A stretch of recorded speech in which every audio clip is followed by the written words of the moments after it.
In this video, I will show you how you can delete your call recordings on any Oppo phone. Now, to do that, first of all, just open the dialer app, then tap on the three dots over here. From this menu, just tap on Settings, and under the call settings, just tap on Call Recording. Now, to find and delete all your call recordings, just tap on View Call Recordings. Now, over here, you will find all your call recordings. Now, for example, if you're unable to find this option under the call recording settings, then just simply go to your home screen and open the app drawer. And from here, just look for the recorder app. Then just tap on it. Now in your recorder app, just look for the option for call recordings. Now if you tap on call recordings, you will find all the call recordings on your Oppo phone. Now to delete your call recordings, just tap and hold on the call recording which you want to delete, then select delete. Then tap on delete and you will delete your call recording.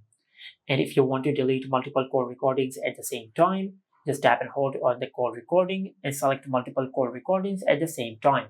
Or you can tap on select all and you will select all the call recordings on your smartphone. After that, just tap on delete and you will delete all your call recordings from your smartphone. Now just enter your lock screen PIN. And as you can see, this is how you can delete your call recordings on your Oppo phone. And this is it. Make sure to like, comment, and subscribe. Thank you for watching.